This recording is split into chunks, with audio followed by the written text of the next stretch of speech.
evening, everyone. It is a great privilege to be able to present an icon of humanism, Anthony Grayling, who has paid a visit to Zagreb for the sole purpose of attending this conference. And I'm going just to give you a quick few words about Anthony Grayling. He's a British philosopher, writer, public intellectual and educator. He's the author of 30 or something like 30 books, quite a lot. And he's also the very recently, I think since 2011, he has founded a new College of Humanities in London, and now he's the master of this valuable enterprise. Before that, he was teaching at Birkbeck College, the University of London, and before that at St. Anne's College in Oxford. He's also a fellow of a couple of Royal Societies, the Royal Society of Arts and Royal Society of Literature, and also he's the Vice President of the British Humanist Association, one of the most reputable humanist associations in the world. The books that he has written are on a variety of topics, from specialized philosophy books in the late 80s and 90s. Philosophy 1 and Philosophy 2 are two books that I learned from, so this is also a great privilege for me. And also more recently he has published books on topics such as religion, morality, ethics, philosophy of everyday life, meaning of life, philosophy for broader audience. So it is a great pleasure for me to be able to ask Professor Grayling to give us a lecture on humanism and traditions of ethics. So let us give a warm welcome to Professor Grayling.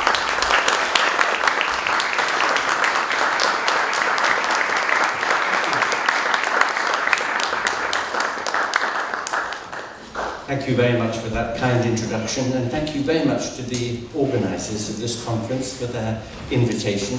A wonderful opportunity to come for the very first time to Croatia and to see your beautiful city. I've learned a great deal in the last couple of days about this part of the world, about humanism, atheism, secularism here. I've been conscious from a distance that there are very considerable problems in a part of the world where the Roman Catholic Church in some parts and the Orthodox Church in other parts still have a great deal of influence. So it's interesting to see it from first hand. My theme this evening is humanism. And in order to locate where humanism sits in the set of concerns that we've been talking about, atheism, secularism as well, I want just to make this remark that although atheism and secularism and humanism are naturally connected to one another, they are also, of course, separable. Atheism and theism are points of view about metaphysics, about what exists. The theists think that there are supernatural or transcendent agencies or entities in the universe or associated with the universe in some way. An atheist is a person who doesn't take that view about the universe. In English we have a word, naturalist, which has two meanings. One is that it's a person who's interested in butterflies and flowers. Another is a person who thinks that the universe is a realm of natural law, a realm best described by physics and chemistry and biology. But it's very similar to a word, naturist, which denotes somebody who likes to take off his or her clothes and run in the woods at weekends. So naturally it's not always advisable to describe yourself as a naturalist in case people misunderstand you, either butterflies or nudity. So we use instead a term like freethinker or secularist to denote an atheist position. But really the word atheism is a theist's word, a word used by religious people to describe those who don't agree with them. And when they do that, they try to sell the idea that atheism is a positive position, a position which involves having certain kinds of beliefs, negative beliefs, to the effect that there are no gods and goddesses or other non-natural entities in the world. But really, if you think about it, atheism is simply a negative position, a position which doesn't want to engage with a certain way of thinking about the universe. Sometimes the point is put, and I think it's a very good way of putting the point, that the relationship between atheism and theism is the same as the relationship between people who don't collect stamps as a hobby and people who do. So the theists are people who collect stamps, and atheists are people who don't. This is why it's impossible to be a militant atheist any more than it is possible to be a militant non-stamp collector. I mean, you try not to do something militantly and you see that it is quite hard. However, you can be a militant secularist. That's a different matter, because secularism is not necessarily an atheist position. In fact, secularism began as a position adopted by the medieval church, wanting to keep the temporal powers from interfering in their business. Secularism was invented by the church to separate the state organs from having control over church affairs. Now it simply means, as we all know, separation of church and state, or to put it a bit more precisely, a keeping separate, in one sense of separation, the religious voice from public policy. Now, only in one sense, because of course people who have a religious view and who belong to religious organizations have a right to those views, and they have a right to have their say in the public square. But for historical reasons, religions have been given an over-emphasized, an over-amplified place in the public debate. And what I think secularism argues is that religious organizations should see themselves for what they are, which is, they are lobby groups, they are special interest groups, like other NGOs or trades unions or political parties. They exist to push a certain line, to try to influence public debate in a certain way, but they should take their turn in the queue. For those historical reasons, they sometimes get to the head of the queue. They have too much influence, too big an amplifier. They can shout louder than other people can because of the place that they are offered in the public debate. So the secularist argument is that the religious voice should take its turn along with all the other voices and should not have a specially privileged place. And there are religious people who think that too, so you don't have to be an atheist to be a secularist. But whereas the theism-atheism debate is about metaphysics, about philosophy, the secularism debate is about public policy, about the position of different voices in our discussions about how we run our societies. The humanism outlook is an ethical outlook. It's about how we live. It's about answering a question that Socrates asked a very long time ago of his fellow Athenians. And the questions that Socrates asked were, what sort of people should we be? How should we live our lives? What values should we choose to shape and colour our lives and also the society within which we live our lives? Now, as you know, Socrates was clever enough not to write anything himself. You always lay yourself open to easy criticism if you put pen to paper. And what we know of Socrates' own views is rather little. Perhaps in the early dialogues of Plato we hear the authentic voice of Socrates. Maybe there are some indications in other writers like Xenophon. But mainly, of course, Socrates appears as a figure in the dialogues written by Plato, and as those dialogues develop and a more mature Platonic theory emerges, so Socrates ceases to be the real historical figure and becomes just a mouthpiece for Plato. But the very early Socrates, let's say the Socrates of the early dialogues, there we see somebody who was really genuinely interested in hearing from people what they thought when they used the concepts that are very central to our moral discourse. Concepts of courage and continence, self-restraint, kindness, generosity, even the very idea of the good itself. And what he wanted to show people was that they weren't really clear about these concepts. He wanted to challenge them to think through the ideas that they believed themselves to be living by in a much more analytic way.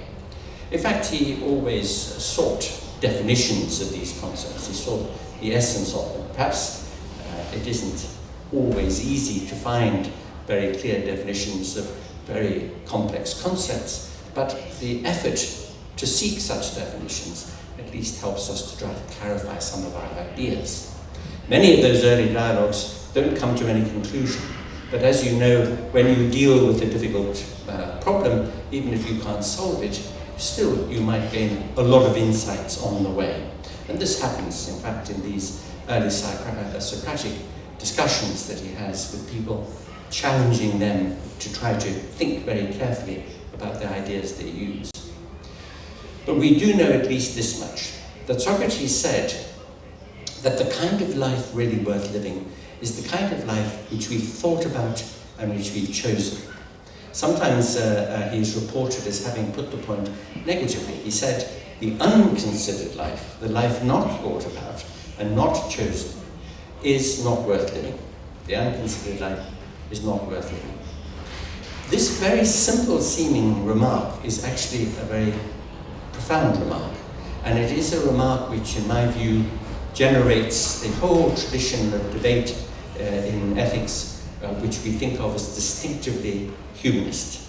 I see Socrates as the first, well, not the first humanist. After all, there were two other great thinkers who lived at about the same time, who in fact both died just 10 years before Socrates was born. One of them was a prince in India called Gautama.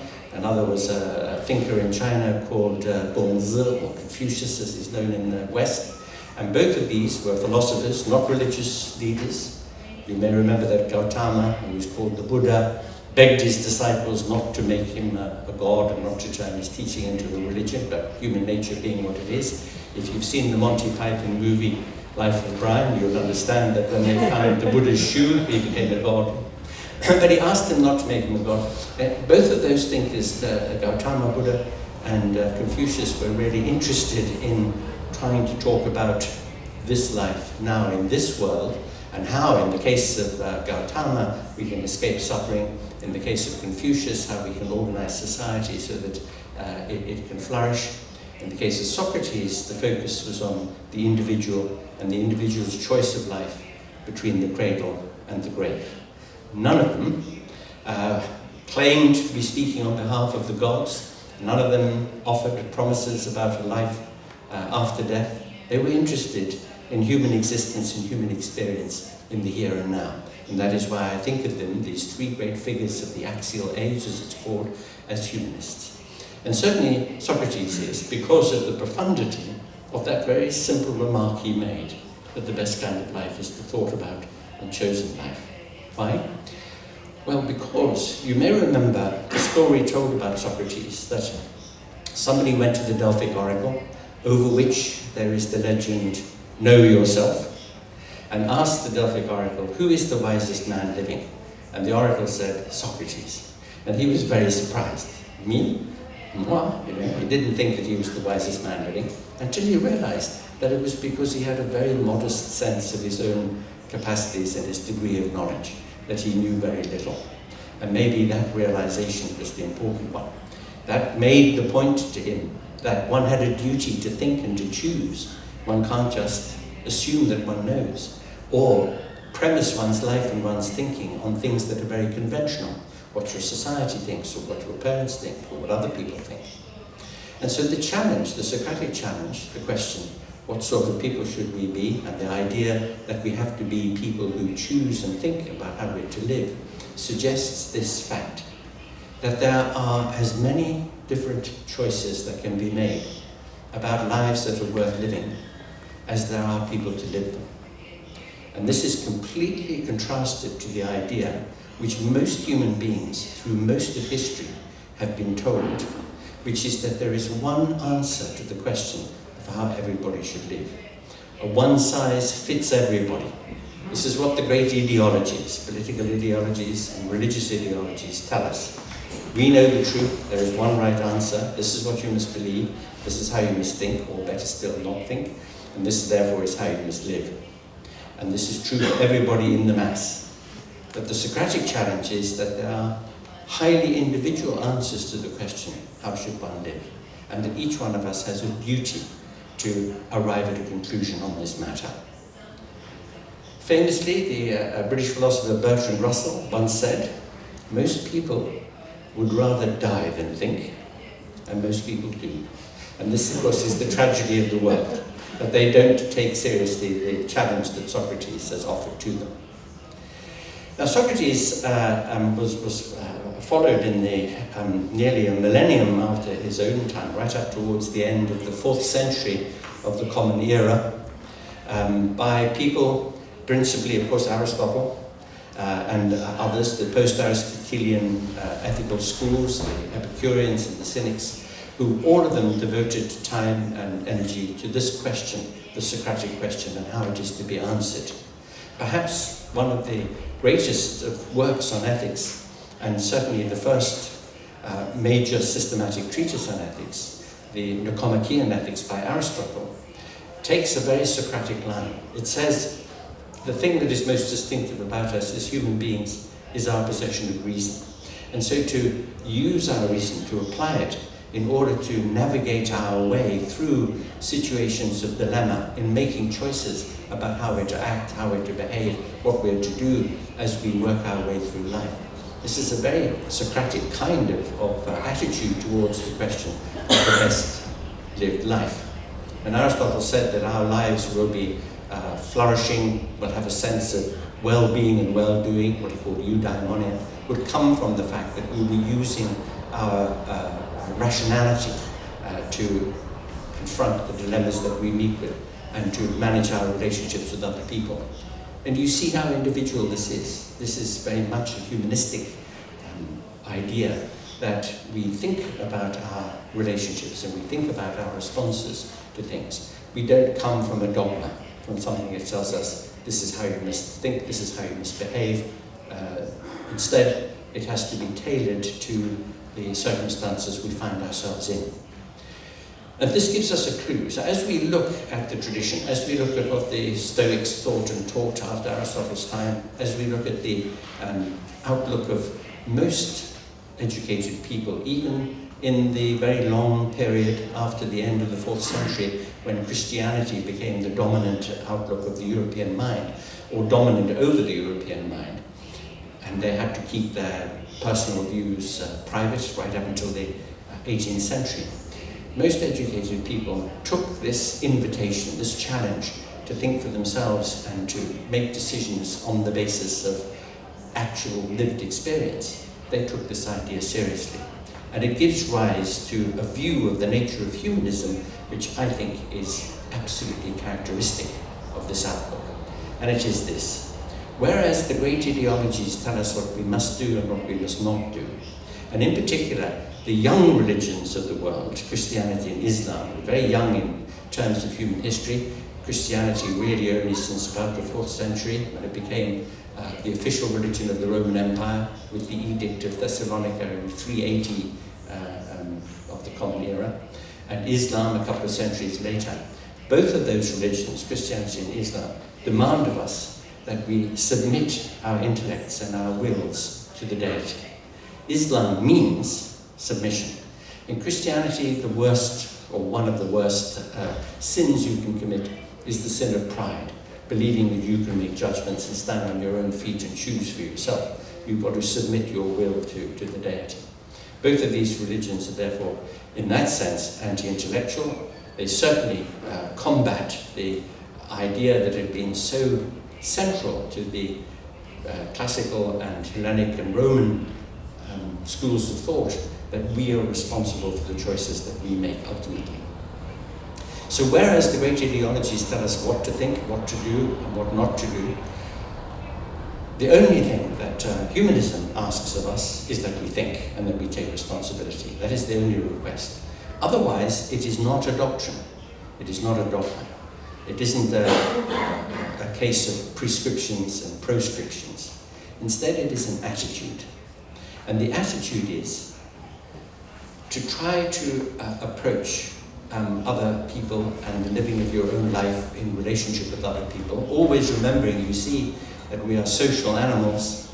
We need our relationships. We need to love and to be loved, and to have our friendships, and to be part of communities, and to work with others, and to share and cooperate. This is the essence of human social life. That in the process of doing this, we must try to apply our best, most generous, and most sympathetic understanding of human nature and the human condition. Now those two things, human nature and the human condition, are both pretty complex. Human nature especially so. We spend whole lifetimes trying to understand ourselves, let alone other people, and usually failing. So it's a work of long breath, as the French say. Understanding the human condition, well, that is something that psychology, history, philosophy, literature, sociology looks at from all different angles and tries to inform us about the circumstances in which human lives have their being, what kinds of promises, difficulties, what kinds of shadows fall across them, what kinds of joys. These are all things that we understand in our reading and our study and our direct experience. So the human condition, given all the complexities of it, are things that we're somewhat familiar with. Human nature is, I say, a bit more difficult. But our very best, our most sympathetic, most generous approach to other people is what is demanded of us. And that is what lies at the very root of the humanistic outlook. Now, you know they say that to have an open mind is a wonderful thing. But they also say that your mind mustn't be so open that your brains fall out. So the same thing is true about being sympathetic and generous to other people. Other people who do harm, people who are cruel, people who are selfish and greedy, people who cause difficulties for other people. There we must draw a line, and there we must take a stand and struggle against them. So you can't be sympathetic and generous to absolutely everybody. But we should always begin our relationships, so I think humanism teaches us, by doing what the American writer reminded us. He said we should give people the same thing that we give a painting. That is, the advantage of a good light.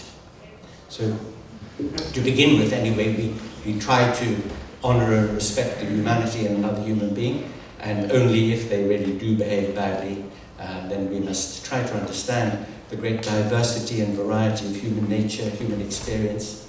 We all remember what Ludwig Wittgenstein said to his sister Hermione one day when she said, "Oh, Ludwig, you behave so strangely, we can't understand you."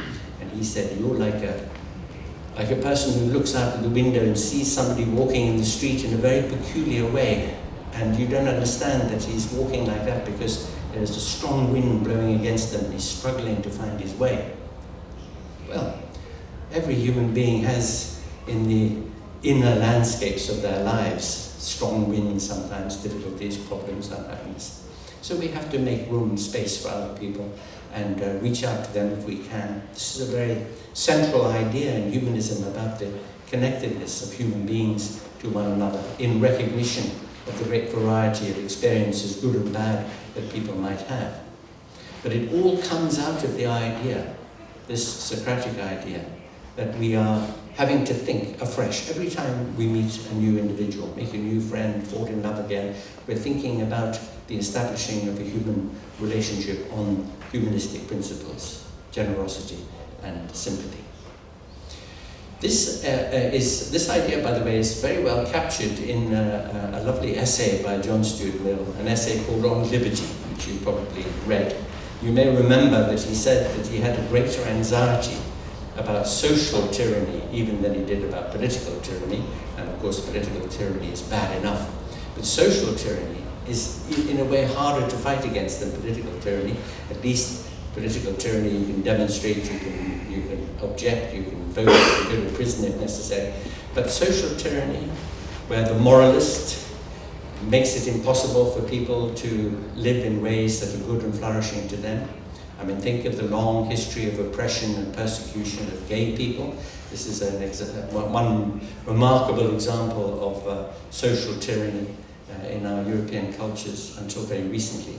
And this is an illustration of how thinking, as Mill did, about what is best and most promising about human social relationships is to do it not on a doctrinaire basis of the kind that religion would urge on us, but on a humanistic basis. That is, taking this generous and sympathetic attitude towards other people.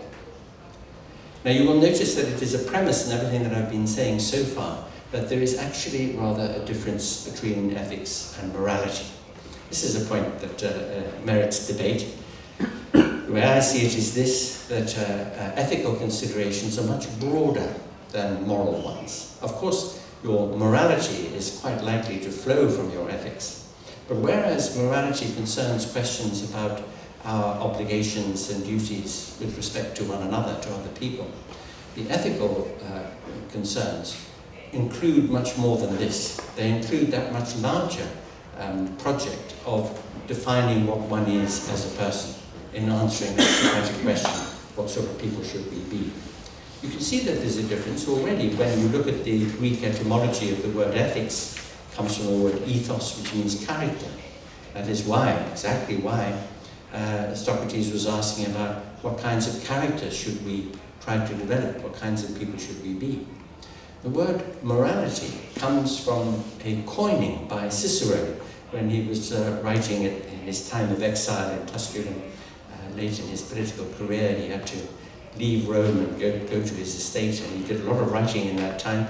And in that time, he was trying to bring some ideas from the Greek tradition of ethical thinking into the Roman world. And so he was coining words, and he used a Latin word, mos mores, which means etiquette, or tradition, or conventions, manners, really, politeness. And he adapted this word to mean morality, how we actually deal with one another. And you can see the difference in the following way. It is an ethical question what colour you paint the front door of your house. But it's not a moral question, unless the colour is so hideous that it upsets the neighbours but you don't take any notice of them. Then it becomes a bit of a moral issue. But generally speaking, it isn't. It's just about your ethos, about your character, how you express yourself and live. So ethical considerations are much broader than moral ones. And whereas morality changes over time, indeed in most societies you have a pendulum that goes backwards and forwards, sometimes more puritanical, sometimes more liberal, sometimes very puritanical, sometimes very liberal, and changes backwards and forwards. But the ethical debate is the one that, when things get too bad in one direction or another in a society, might try to encourage people to think about whether what they're doing is worthwhile. For example, in my own country, in the UK, there was a big crackdown on gays after the Second World War. One of the victims of this was the mathematician Alan Turing, who committed suicide because of the persecution he received. But it was people thinking about this as something which was unfair, unjust, inhumane, unkind, that brought about a change within just a couple of decades after the end of the war about thinking of the place of gays in our society. And since then, things have changed dramatically, at least in metropolitan societies, where gay people can marry, can live openly together, where it's no longer any kind of concern for people, whether people are gay or not. And that is how it should be. And that is an example of how ethical reflection has changed moral attitudes. So this is, one, seems to me at any rate, one of the triumphs of the long, long tradition of humanism, so different in its outlook and in its effects. Notice this. If we trace the rise of humanism in the Western tradition from classical or Greek philosophy, let us say, then we notice that it was 8 centuries later that the Christian church became an authority over what people could think and do and how they could behave. You remember the story. Constantine, the emperor, he had a Christian mother, and you know what mothers are like. Well, so in 313 he said in the Edict of Milan that Christianity was no longer a criminal religion. It had been treated as such before that time because the Christians had refused to take part in the great public religious celebrations of the empire. Now think again of etymology.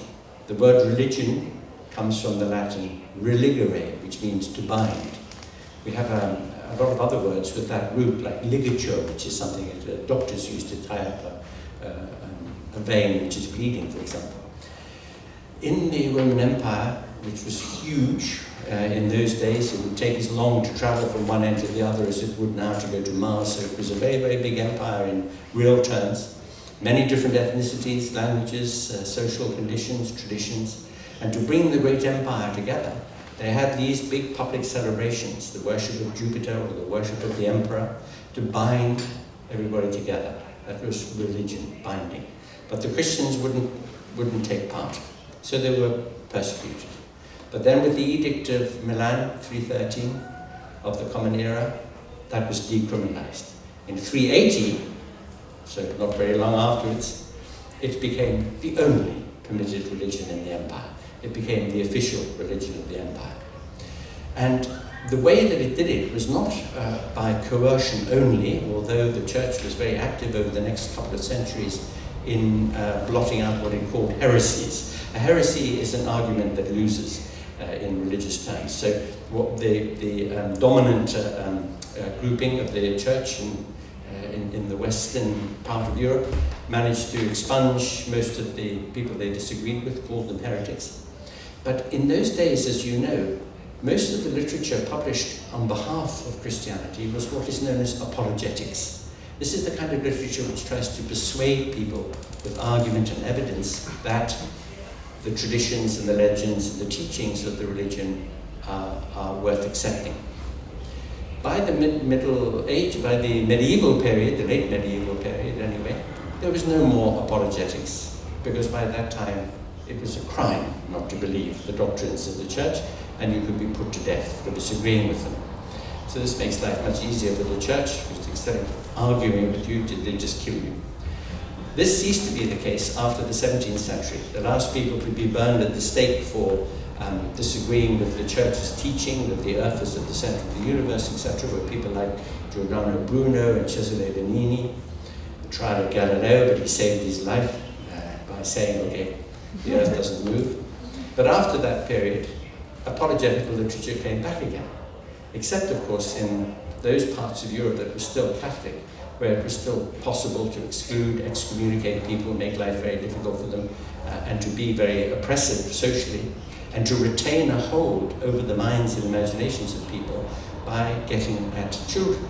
It's the only way that religion survives is by getting hold of very young minds that can't evaluate what they're being told and taught.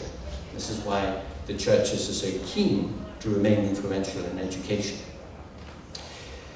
So you see that the tradition of early humanistic thought, right up until the 4th century, had in a way to go into hiding somewhat. The church closed down the academies that had been opened by Plato and by Aristotle, which had existed for nearly 1,000 years by the time they were shut down by Justinian. But when you look at what some people say in their writings, you see that although they are orthopractic, in other words, they pretend that they continue to be believers and go to church, that their actual view of religion is not the orthodox one. At last, in the 18th century, it was possible for people like Hume and others to avow the fact that they were humanists rather than religious people.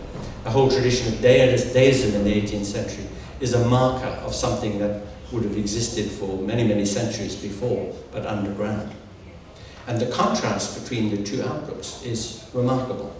And it comes down to this very, very simple, but as I say, very deep point, that the humanist tradition has asked people to take responsibility for their ethical lives and to think for themselves, whereas the religions, the major religions of the world, have asked people not to think for themselves, but to believe and obey. That is the sharpest contrast between them. Now I think in our contemporary world we have a number of different tasks before us. One of them is to win the argument in metaphysics about what kind of place the universe is and what exists in it. That's the theism-atheism argument. I think the more educated people become, the more they understand something about science. This is why science literacy is so important in our world. The less people are inclined to take very simple views about the nature of the universe. After all, remember, you can tell anybody in less than half an hour the major teachings of any major religion, but it takes a bit longer than that to understand physics. So there is a real job of work to do to try to get the world a more scientifically literate place. The secularism argument is incredibly important because while in many parts of the world, in Muslim majority countries and in places like here where the church is still very powerful, getting the hands of the church off the minds of children, and in some places off the bodies of children as well, to get that, to try to protect the education of the young is tremendously important. In everything that has to do with the personal lives of people, and especially the lives of women, contraception, abortion, marriage laws, adoption laws, and also, of course, in connection with the varieties of human sexual experience, the LGBT issue, there to get the influence of the church lifted away from being so repressive and so narrow is of the very first importance in the lives of so many people, but again, especially of women. And in the humanism field, a lot of people say that if you are critical of religion, if you persuade somebody that a religious outlook is just an ancient superstition, what is going to take its place? What will be their ethical outlook? What comfort can they get if they don't have those beliefs? And the answer is to teach them about humanism, to tell them about the humanistic outlook, which is a very noble outlook. It has in it those aspects which are so distinctive, for example, of Stoicism. Remember the Stoics of ancient times, they taught this. They said, with respect to things that you cannot yourself control, like aging and disease and tsunamis and earthquakes and so on, you must face them with courage, with dignity. But with respect to things you can control within yourself, your fears, your appetites, your desires, try to achieve some self-mastery. If you can master yourself to some extent, and if you can have courage towards the world, then you live with dignity, with nobility. And this is very, very central to the humanistic ideal of what it is to be a good neighbor to other people in the human story and to live with a kind of outlook that gives one strength and courage in life. And this is something that if you tell people about it, if you say, there are many who share this idea that the humanistic outlook is very rich, has very deep roots, there is an enormous debate. You can read Aristotle, you can read about the Stoics, you can read Hume, you can read so many people, Cicero and others who have contributed to these views, how to face aging, death, loss, disease, how to use your advantages, your triumphs and your joys, how to live fully in the course of this life, then it's worthwhile. So I end on this point. You remember in Herodotus, there is a story told about Solon, one of the great sages of Greece, that he went to visit King Croesus of Lydia, who was by far the richest person in ancient times. And King Croesus said to him, I'm a king and I'm fabulously wealthy. Am I not the happiest man in the world? And Solon said, well, I don't know. Actually, I knew somebody back in the suburbs there in Athens I thought was the happiest man. The king was very cross. What? You choose a commoner over me? Solon said, yeah, because we really must discuss this about what would really make you happy, remembering that in our modern world, a cigarette and Prozac and so on make you happy, but in the ancient world it was all about, really doing something worthwhile, thinking for yourself. He said we should discuss this because of a very important consideration, which is the brevity of life. That a human life is less than 1,000 months long. You do the maths. Supposing you live until you're 80, what's 12 times 80? Well, 960 months. 300 of them, you're asleep, unless you party a lot, okay? But 300, usually people sleep 8 hours a day. So out of your 960 months, you sleep for 300. Another 300, you're shopping in Spa or waiting for a tram. So you have about 300 months really to live, with all the passion and the vividness that a human life should be full of. Now, the philosophers here tonight can tell you the good news, which is that actually there is no time. There is no such thing as time. There's only experience. So if your 300 months is filled with wonderful experience, then you live 3,000 months or 300 lifetimes. And experience comes from having knowledge, of being awake, alert to the world, of seeking out the good that there is in life, all the promises and possibilities there are for beauty and for affection and for friendship, and for knowing something, knowing about our world. You remember what Charles Darwin said? Anybody who's interested in nature is never without a sense of beauty. All these things mean that we can live really wonderful lives. And this is something that the humanist tradition itself has very often urged. And I'll give you one example of how it did so. In the medieval period, the art and the literature was devotion. Almost all paintings were about the crucifixion, the deposition, the annunciation, the flagellation, whatever. All the stories about the stations of the cross and so on. But in the Renaissance period, the paintings were about landscapes and still life, flowers, picnics, ordinary people, naked women, beautiful things in the world around us that we could enjoy. A dramatic change of focus. The literature of the medieval period, for the relatively few people who could read, was either theological or it was what's called contemptus mundi literature. That the world is a bad, dark place. It's fortunate that we don't live very long. Just got to try and keep together, and then you won't spend too long in purgatory. But in the Renaissance, the literature, the poetry was about life in this world now. It was about falling in love. It was about hunting. It was about discovery, about science, about philosophy.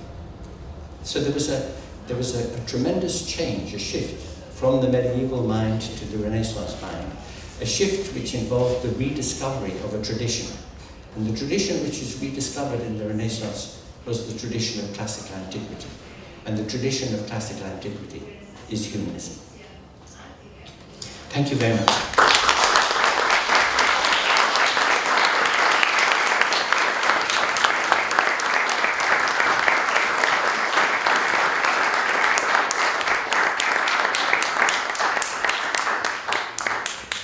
Thanks for a wonderful and very inspiring lecture. I am positive that we are going to have many questions. I have a couple, but I would like to usurp the role of the moderator. So please, if you have any questions for Professor Grayling. Yes, please.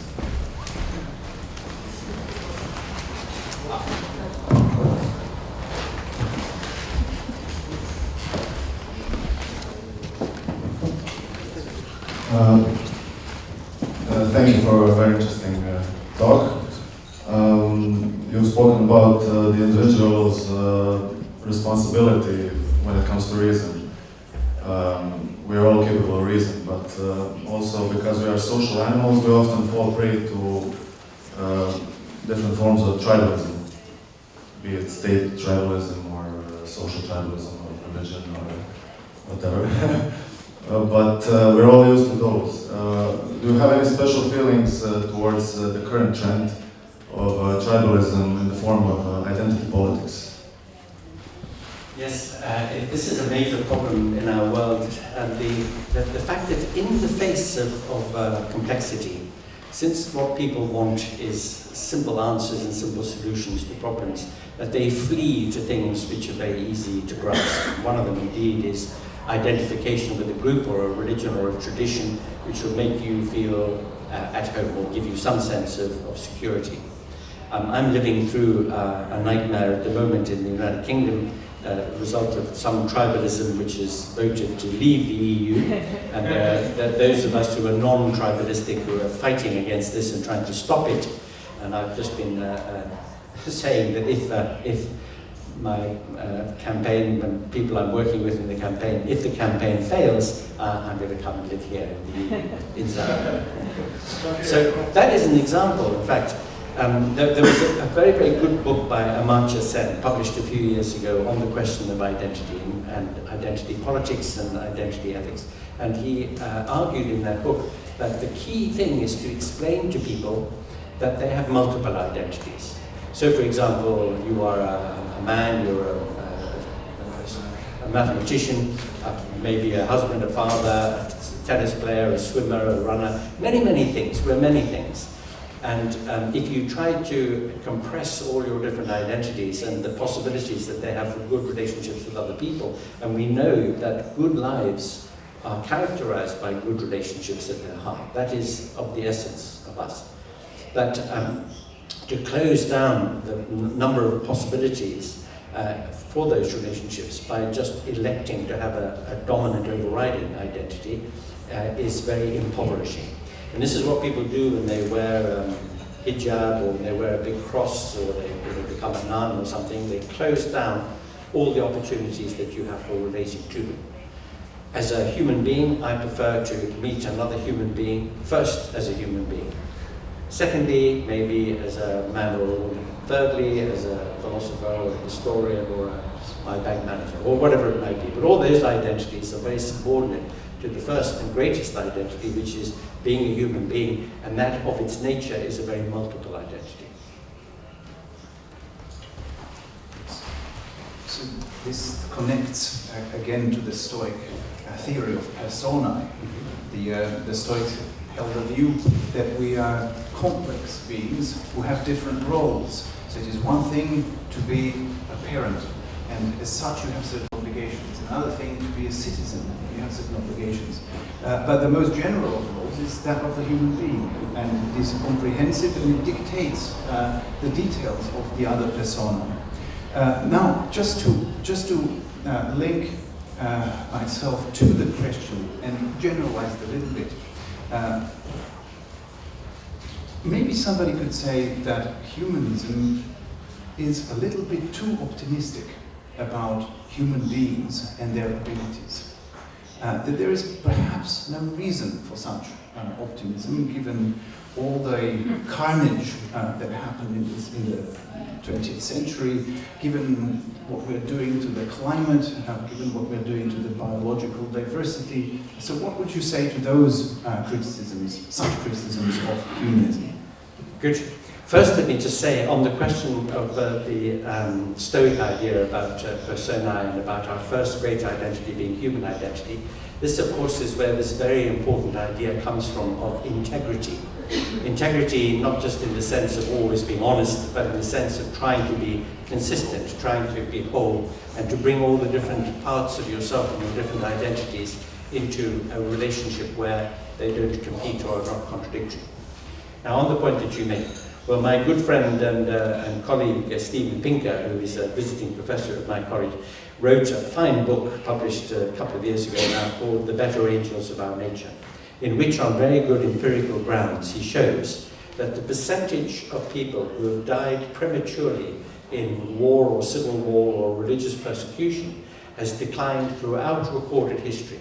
And from the Enlightenment of the 18th century, the decline has been even steeper. And this includes even the 20th century with the 2 world wars and so on.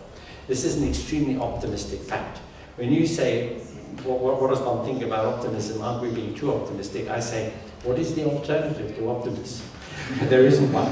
As you either jump off a building, like Albert Camus, you could say, should I or shouldn't I commit suicide? That's the big philosophical question. Well, if you're optimistic, then you say no. But I say to my students, I say to them, why is it? Why is every single newspaper, every news broadcast, television news story, why is it about murder, mayhem, war, fighting, Syria, atrocities, terrorist acts? Why?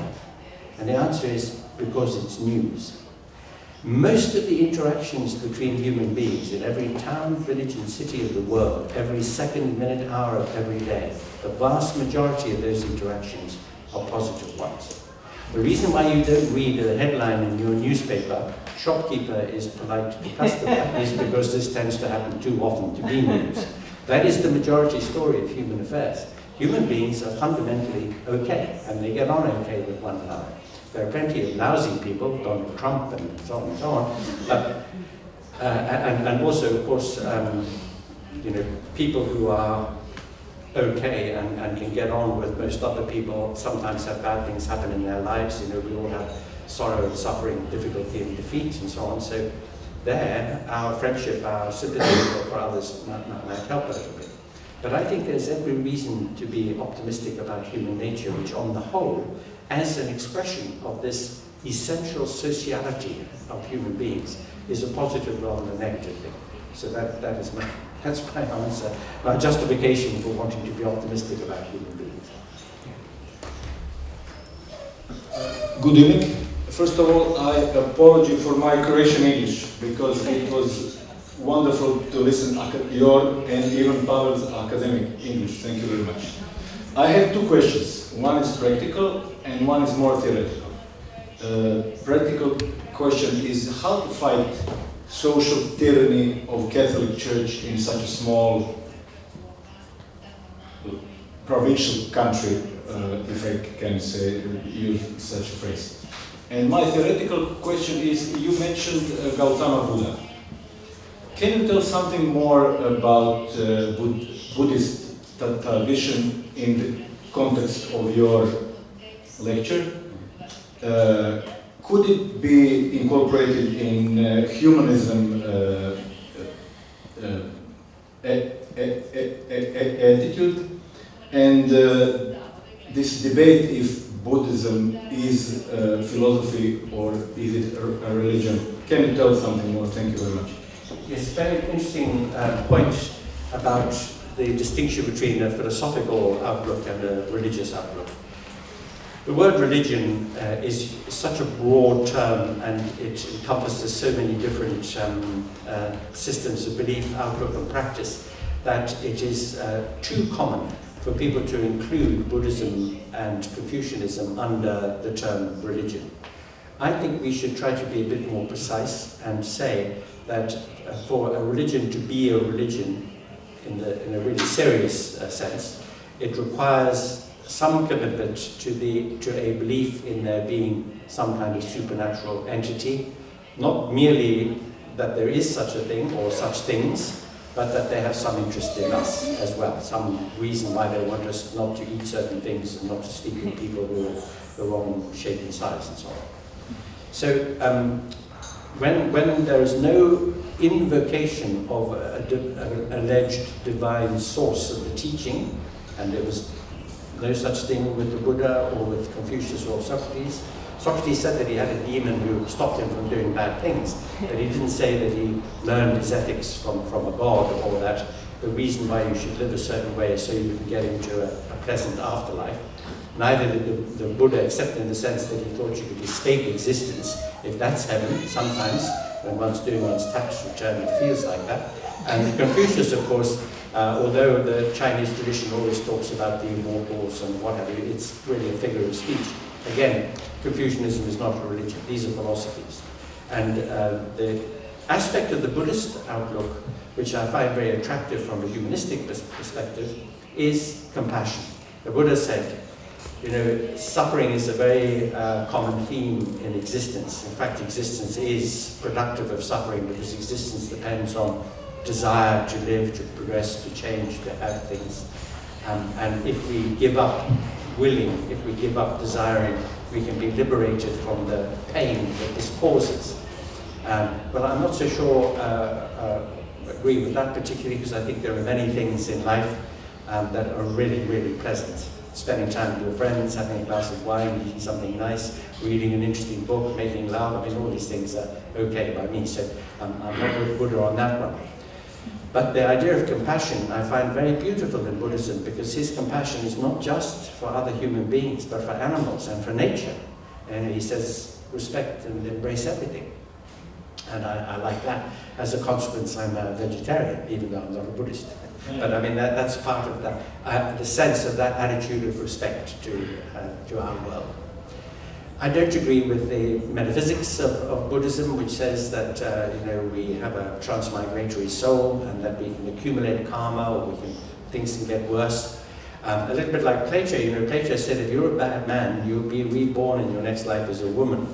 And if you're a bad woman, you'll be reborn in your next life as a dog. So you've got to be very careful. And don't accept the transmigration of soul structure or the idea of nirvana.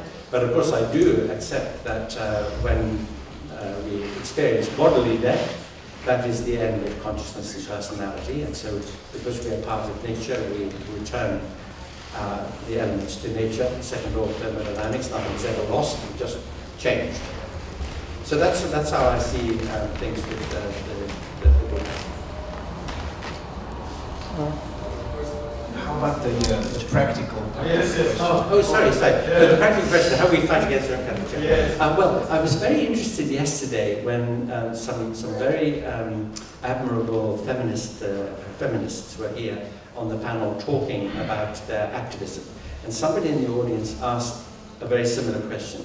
How what can we do? What forms of activism will work? And I wanted to say then, at the time, that I'm glad to have an opportunity now. We men know that groups of angry women are extremely frightening. Okay?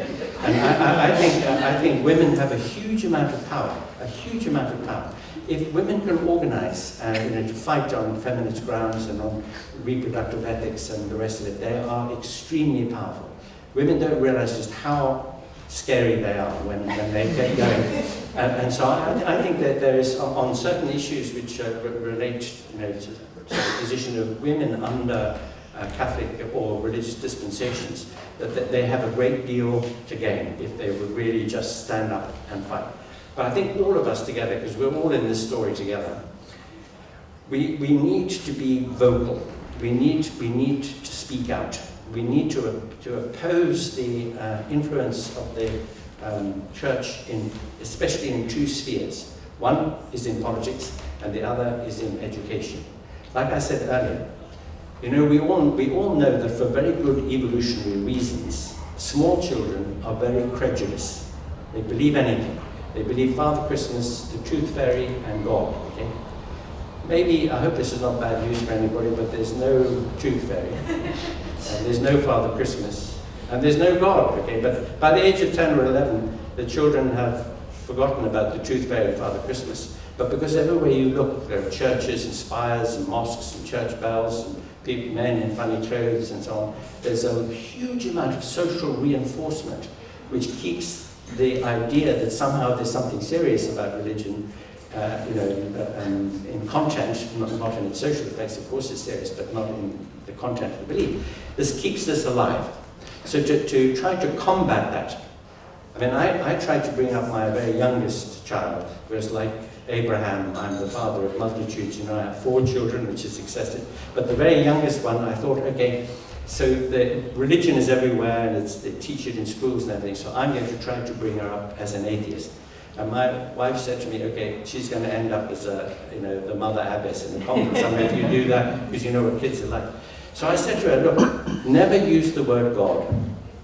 Don't think that the word God is a name. It's empty, it's an empty word. Use the expression gods and goddesses.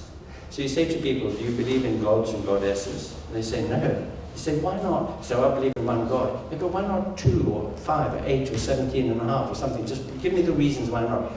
The reasons are exactly the same as why you don't believe in fairies or goblins. Exactly the same reasons. So if you can use this expression, it alerts people to the fact that there is a discussion to be had. I also said to her, if people say, well, of course there must be a God because who created the world or something like that, okay, I say to her, all right, challenge that person. Instead of saying God created the world, just for one day, use the name Fred instead of God. Okay? So say, who created the world? Fred did. Well, then you see it's completely vacuous. It doesn't mean anything at all. Who the hell is Fred? It just makes no sense. But it seems to make sense if you use the word God. So it's challenging and getting people to think. It's very simple to do this. That you can undermine the common belief that there is something to talk about when you use words like God or Deus or whatever. So we have to tackle the influence of the church in religion. Try to take our children out of religious classes, really complain about the fact that they're not offered an alternative, which is non-religious. Because if you can save the child's mind from this infection, because that's what it is, it's a virus which is put in there like a computer virus. You see, what happens is this: when you're a small child, you believe anything. You become to a teenager, of course you don't believe anything your parents and teachers tell you. This is why they say if you have teenage children, you must have a dog, so somebody's happy to see you when you come home.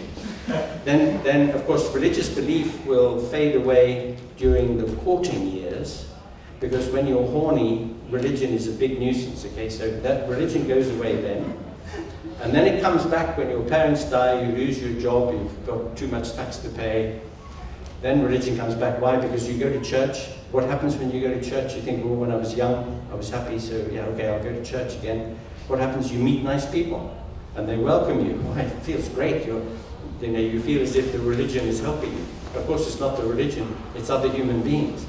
So usually what happens is people stick with the church for 18 months, 2 years, and then they realize, actually, you hear the same thing every time you go to church, and it's nonsense. It begins to sound like gibberish. So then you go to what I call the feng shui tendency, crystal balls and astrology and so on, just for a bit, and then you realize that that's not too good either. And then you end up saying, the hell with it, give me a drink. So there's a kind of trajectory like this. But if we could stop it at the beginning, if we could liberate our children from the grip that religion comes to have on their minds, even indeed the fear, hell and death and all that, and to tell people, I believe somebody was saying yesterday that one of the motivations for religious belief is the fear of death. Speak to anybody over 60, 65, 70, ask them if they're afraid of death. The fear of death is not the fear of death. The fear of death is the fear of not doing something or achieving something. I used to be a terrible hypochondriac when I was young. I was always taking my pulse. And then I realized, actually, it's not because I'm afraid of being ill or dying. It's because I want to do something. I want to achieve something.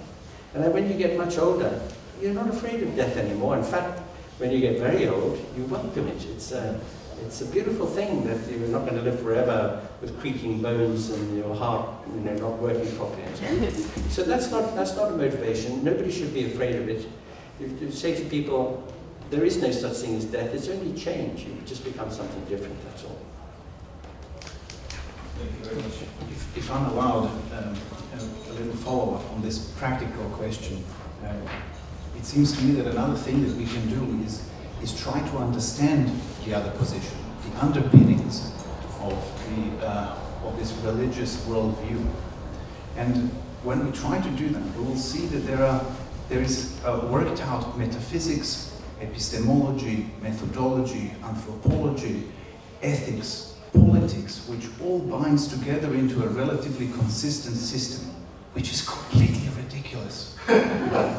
And it can be popped from any of these corners. You can see its weaknesses. And I think it is important to understand the construction in order to be able to refute it or to challenge it. I think Pavel is exactly right about that. It really is. It's an edifice which doesn't stand up, and you pull one little cord anywhere and it collapses. That's true. But of course, this edifice of the metaphysics and the ethics and everything else is for the priests and the bishops and people like that. From the psychological point of view, why people believe. If you look at the history of how religious ideas, I don't mean theologies, but I mean religious intuitions or psychological motivations to have religious types of beliefs. If you look at the history of it, you think about our remotest ancestors, cavemen, and when they had the opportunity to think about how the world worked, where does the thunder come from and the rain, and why does the wind blow? The one thing they had available to them as a conceptual tool was the concept of agency, of being an actor, of doing something. I can pick up a stone, throw it in the pond, and makes a splash. I did this. So maybe something is doing the wind or the thunder. So you think of agencies. Then I think, okay, so you eat a magic mushroom, or you eat something which is fermented, you didn't know, or you have epilepsy or a nightmare. You think you meet the agencies. So then you think, and I think it was some man one day who thought, if I could tell my tribe that I can speak to these agencies, then I'm going to get all the money and all the women. Okay, this was the idea. You get some control in society over some of the central social goods. And that this idea of religion emerged from a kind of proto-science and a proto-technology. Prayer and sacrifice is a kind of technology to control these agencies. And as soon as the temporal powers see the value of having an invisible policeman who can watch what you do even on your own in the dark. This provides some measure of control in society, some measure of management of society. And by the way, it's a very, very interesting fact, you know, that every single religion in the world except one has allowed men to have multiple wives and concubines. Every religion except one. In fact, the Mormons, Joseph Smith, he allowed himself 33 wives. That kept him pretty busy. The Muslims are allowed 4, but Muhammad himself, he had 9, I think 9 or 13, something like that. The only religion which doesn't allow you to have more than one wife is Christianity. You ask yourself the reason why. The reason is that the person who invented Christianity, St. Paul, was gay. He traveled around the Eastern Mediterranean with 2 handsome young men, Timothy and Titus. He wasn't interested in wives at all. Just the women sit at the back of the church with their heads covered and their mouths shut. You know? So that's the only religion where you're not allowed to have a multiplicity of wives. Don't tell anybody in the Christian church because they might change their minds. But on the other hand, another type of criticism of humanism would be that it lacks this base culture, it lacks this grand narrative that big religions like Islam and Christianity have. Now that's partly true and partly trivial. It is true in the sense that there is no narrative which relates to supernatural beings or to long invented history and invented traditions. And it is trivial in the sense that a humanistic outlook doesn't need a narrative like that. Would you agree with that? Yes, I would. It's a very interesting point you raise, actually, because when you look at some of the world's great mythologies, they have lovely stories, like Greek mythology. There are very nice stories associated with it. Christianity and Islam, or sort of major religions like that, have something slightly different from a grand narrative. They have a complete answer. So where you come from, why you're here, and where you're going. And this is very neat, and of course there's a deep psychological need in human beings to have a beginning, a middle, and an end, a nice, closed, neat system. That is helpful and explanatory. But not for all human beings, because there are, fortunately, very many human beings who love open-endedness and undecidedness and the opportunity to explore and to discover. Now, I have a very good friend who is a senior scientist at CERN on the compact muon solenoid experiment. That one of the 2, the other one, not the Atlas one, CMS.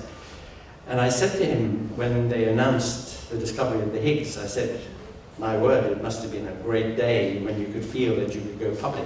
Of course, they'd seen this particle already 2 years. They'd been checking, and when they were finally satisfied, they could go public. I said, it must have been fantastic. He said, it was. But you know what? If we hadn't found it, that would have been even more exciting, because then we would have a whole new physics to do on the structure of the atom. Now that is the open-mindedness, not being afraid of not having answers, of knowing that there's still more to do and more to learn. That is a very different mindset from the one that wants beginning, middle, and an end. That's the religious mindset. The other one is the scientific mindset. More questions? What is your opinion? Can someone consider himself a humanist if he is not a vegan or at least vegetarian? Yes, of course. Of course. I mean, look, I'm a vegetarian which is in fact inconsistent. Because if you really are going to be consistent, you should be a vegan. You think about milk products or dairy products. In fact, I'm wearing leather shoes now. People say to me, you're wearing leather shoes and you're a vegetarian, that's inconsistent. And I say, yes it is. How can you live without a little bit of inconsistency? To be a vegan is quite hard work, so you have to make a big commitment to do that. And the idea that I think you can run, and which I try to run, is this. There is a concept of doing your best. In this case, it's sort of doing your moral best, going as far as you can to take a stand or to make a gesture about something, even if you have other things to do that take up your time and mental energy, so you can't go the whole way. Now, this idea of doing your best can be a very terrible excuse. Okay, you kill somebody, oh, sorry, but I was doing my best anyway, I didn't mean to do it. So it can be a big fig leaf.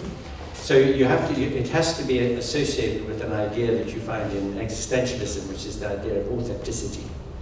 If you were really, genuinely, deeply sincere about the idea that, okay, I object to factory farming, I object to killing sentient creatures for, whereas I can live healthily without eating animals, but to go the complete way to the fully consistent thing is going to compete with certain other commitments I have.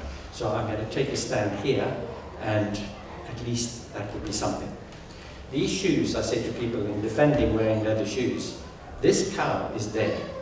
I don't have to kill a new cow every day to wear these shoes. So this is sort of way of covering my ass, you know, on that question. But it is not complete. And so, given that there are sort of gradations, I think you could be a very, very good humanist and eat dead animals all the time.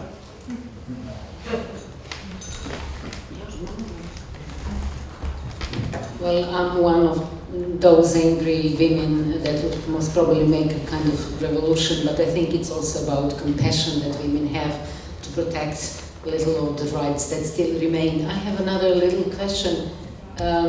Since as a humanist, we really would have to take responsibility, but I think it's not only about religion, but it's, I would say, a great cohabitation between neoliberal capitalism and religious institutions that in fact do not want us neither to be compassionate, neither to be in solidarity with the others, neither, as you optimistically say, to understand our neighbors and to talk. And of course, they would love that our children are educated as they are, not only being fed up with the religious nonsenses, but also not to think at all. The education is not teaching children to think. They are still teaching children to repeat the facts that they eventually would never need, or very few might. So I think neoliberal capitalism loves us to have us as ignorance and just to be a good slaves. So how we could fight many battles, not only, you know, battle against religious dogma, but also against the neoliberal capitalism. Yes, there are several points in what you say. I think the chief of them relates to the fact that the educational curriculum, what that contains. There is an obvious argument against teaching children to believe certain things instead of teaching them to be good at evaluating those things and challenging them and being really good, clear-minded, critical thinkers. If the curriculum were premised on that approach of being critical, knowing how to evaluate, then it's much, much less likely that anybody will be able to sell the idea that, well, you mustn't challenge this or question it, you must just accept it and believe it. And in fact, in our day, this is even more important, the idea of critical education, of critical thinking in education, because of the internet. Now, in the past, when I was a kid, the process was that the teacher downloaded from her laptop some apps onto my laptop, okay? But now, anybody can get loads of information at the speed of light and the press of a button on a computer using the internet. And the internet is an amazing, wonderful resource. It is also the biggest toilet wall in history, where everybody scribbles their graffiti and nonsense, lies, rubbish. You think about Wikipedia, some of the pages on Wikipedia, like the Israel page, for example, is attacked all the time. People trying to change it and put other information there. There's a lot of disinformation on the internet. And I love to tell people the story about our philosophical colleague, Bernard-Henri Lévy in France. You heard the story? Bernard has flowing hair. Not necessary to have flowing hair to be a philosopher, but he has it. And also he has a wonderful dress style. You know, he wears his shirts like this, open to his belly button. I said to him one day, I said, Bernard, why do you wear your shirt open to your belly button? And he said, and I quote, because I'm hot. Anyway, he wrote a book in which he quotes an unknown 18th century thinker called Botul, B-O-T-U-L. only to find after the book was published that there is no such person. It's just made up by some joker on the internet. And Bernard would have noticed this if he had also noticed that the theory of botul is botulism. Now, I don't know whether you know, but botulism is a kind of food poisoning. Okay, so he would have smelled a rat then if he had thought about this. But he didn't check. Of course, when he was asked on television, why didn't you check? You must check on the internet. You've got to be very critical because there's a lot of misinformation there. He said, oh, you know, it doesn't matter if he exists or not. What he says is good, so I quote him. It's very careless. But nowadays, education should be teaching how to think, to evaluate, to assess, to know how to get good information, how to test the information. Because it's no longer a case of giving the information. There it is. It's in cyberspace, ready 24 hours a day. Now, if you could teach people how to think, if they could become really good critical thinkers, then a lot of political and religious and other kinds of BS, of nonsense, they'll be able to recognize it.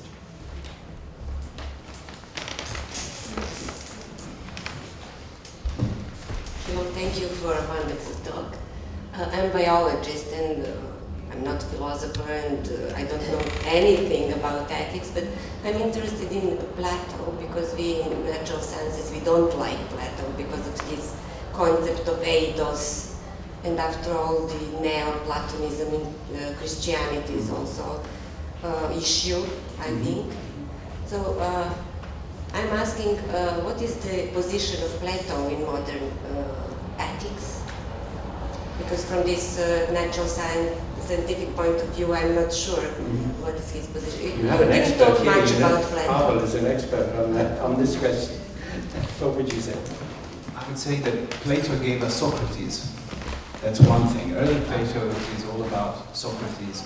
And the picture of this heroic figure who died for his own convictions and for his attempts and a stunning ability to impress others, to follow him in questioning everything. Now, that's Plato's early work. Another thing that Plato gave us is the notion of a universe which is inherently understandable. And it is understandable in terms of mathematics, which he picked up from later Pythagoreans, all right? But for Plato, the universe is something that we can understand deeply. And I think that any scientist would agree, at least to some extent, that this must be. You're not sure about that. Okay. What we are suspicious of in Plato's philosophy nowadays, when we are scientists or scientifically minded, is his two-world metaphysics. The metaphysics of this world, which is changeable and not really understandable, and the world of ideas, which is fixed, eternal, and graspable by a completely different ability of ours, cognitive ability, which we call intellect. And well, we nowadays don't think that there is such a thing as intellect, which is apart from what we can extract from our experience. But I wouldn't denigrate Plato. I think that he's that's perfect, of course. And the idea that reality is rational, and that in principle it could be understood. I mean, I think perhaps your skepticism there is about the limits of the practical limits of human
this one never lands on the floor.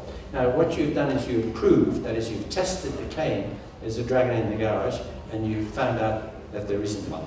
So this is exactly the same thing that you can do with the argument for God. Or you can use the Popper argument, Karl Popper.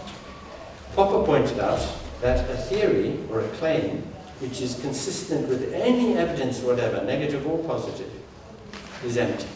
Doesn't say anything. Any decent theory, any decent hypothesis, or any sensible claim must tell you what would disprove it if it's going to have contact. And if nothing whatever will disprove the claim that there is a deity, then it's an empty claim. Falsifiability. Yeah. Can I have a stab at this question? Yeah. So I think that the gentleman wanted to say which term describes this position best.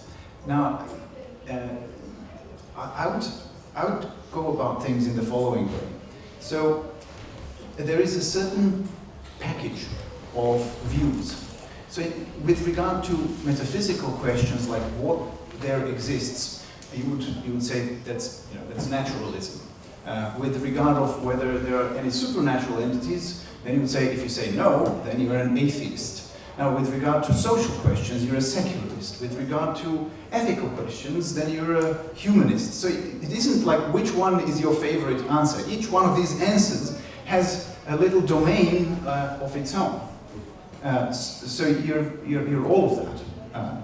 And now, if you want one comprehensive word which describes all of this together, just one word which tells you in all of these domains the particular stance, then I suppose you are a rationalist? Yeah, I think rationalist would be good.